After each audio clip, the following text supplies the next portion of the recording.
Halo guys, welcome back to DigiView. Jadi di video kali ini aku mau nge-review salah satu seri iPhone yang saat ini menjadi incaran konsumen, adalah iPhone 7.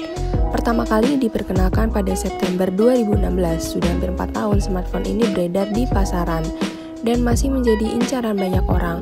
Sebenarnya hal apa yang membuat iPhone 7 ini tetap eksis dan apakah iPhone 7 masih layak untuk kalian miliki di tahun 2021 ini? So, yang belum subscribe channel DigiView jangan lupa subscribe dulu. Langsung aja kita ke video reviewnya. Sebelumnya, for your information, iPhone 7 ini aku beli secara second hand di salah satu store iPhone second dengan kapasitas 32GB di harga 2 jutaan aja. Walaupun dirilis sejak tahun 2016, menurut aku iPhone 7 punya desain dan build quality yang lebih baik dari Android mid-range. Harga setara saat ini. Kenapa bisa begitu? Karena pada dasarnya smartphone ini dulunya hadir sebagai flagship. Jadi walaupun sudah turun harga, materialnya dibuat selayaknya flagship. Bodinya terbuat dari aluminium unibody dengan sudut lengkung yang sangat nyaman di tangan. Terlihat seamless dari bagian depan hingga belakang.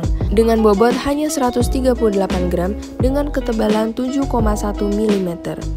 Dibandingkan smartphone masa kini yang dimensinya besar dengan berat capai 200 gram. Enak digenggam, mudah diselipkan ke kantong celana. Meski banyak smartphone yang beredar saat ini memiliki ukuran besar di atas 6 inch, masih banyak orang yang menginginkan smartphone dengan bentuk yang ringkas dan pas di genggaman. iPhone 7 ini bisa menjadi salah satu pilihan jika kalian mencari smartphone dengan ukuran yang compact. iPhone 7 memiliki ukuran 4,7 inch dengan panel IPS, di mana yang lainnya berukuran lebih dari 6 inch dan beresolusi Full HD. Namun lagi-lagi, kualitas layarnya tak bisa disamakan dengan panel IPS biasa. Ukuran yang identik dengan pendahulunya iPhone 6s, namun bobot yang dimiliki iPhone 7 sedikit lebih ringan dibanding iPhone 6s. Meski sudah dirilis hampir 4 tahun lalu, iPhone 7 masih mendukung iOS versi terbaru, yaitu iOS 14. Bahkan bisa mendapat update iOS kira-kira hingga 1 atau 2 tahun lagi. Apple juga mengklaim iOS 14 meningkatkan performa dari iPhone serta meningkatkan efisiensi dari aplikasi download dan aplikasi updates, sehingga lebih hemat penggunaan storage. Keberadaan home button layaknya seperti series iPhone pendahulunya yang juga berfungsi sebagai Touch ID. Di masa pandemi, di mana penggunaan masker lebih digalakkan, fitur seperti Face ID bakal terasa sia-sia dan sensor sidik jari di depan terasa jauh lebih natural serta memudahkan kita. iPhone 7 dibekali dengan chipset Apple A10 Fusion. Hingga saat ini di tahun 2021, iPhone 7 yang menggunakan iOS versi terbaru yaitu iOS 14.7.1 mampu menjalankan seluruh aplikasi esensial dengan lancar. Multitasking di iPhone 7 ini juga tidak ada masalah. Beberapa aplikasi dapat dibuka secara bersamaan tanpa penurunan performa meski hanya memiliki RAM sebesar 2GB dan storage internalnya 32, 128, dan 256GB.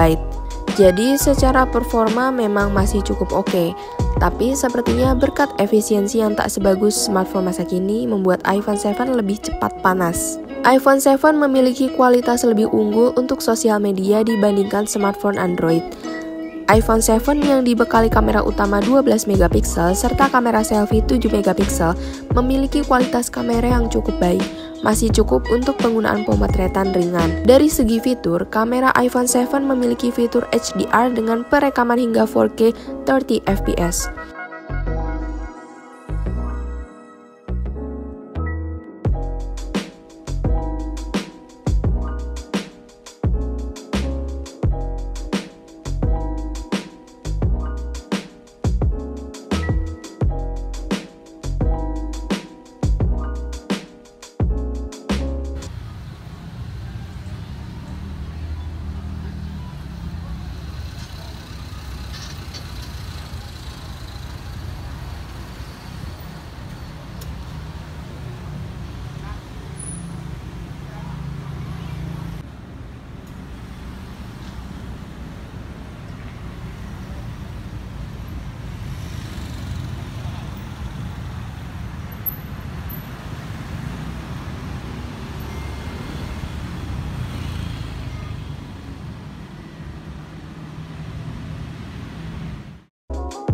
Dibandingkan dengan smartphone Android maupun iPhone terbaru, kapasitas baterai iPhone 7 terlampau jauh.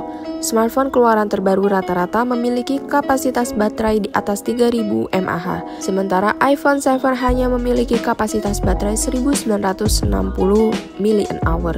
Hal ini menyebabkan baterai iPhone 7 ini lebih cepat habis. Oleh karena itu, jika ingin menggunakan iPhone 7 sebagai daily driver, sangat disarankan untuk selalu membawa power bank dan charger iPhone ketika bepergian, agar iPhone-mu tetap bisa digunakan sepanjang hari. Tapi, jika baterai health masih dalam kondisi 100% seperti yang aku dapetin ini, untuk penggunaan media sosial masih bisa digunakan mulai dari pagi hingga pukul 6-8 malam. Ketika meluncurkan iPhone X, Apple melakukan gebrakan baru dengan menghilangkan fingerprint sensor dan memperkenalkan Face ID sebagai proteksi keamanan iPhone baru. Alhasil, iPhone X hadir dengan layar yang penuh namun memiliki notch di bagian atasnya. Meski awalnya mendapat komentar kurang baik, namun lambat laun desain seperti ini dimaklumi dan tetap dipertahankan hingga iPhone 11. Bahkan banyak brand mengikuti langkah Apple dengan mengaplikasikan desain serupa pada smartphone rilisannya. Hal ini menyebabkan kebanyakan smartphone yang beredar di pasaran saat ini memiliki desain full screen, sehingga desain dari iPhone 7 ini terkesan ketinggalan zaman.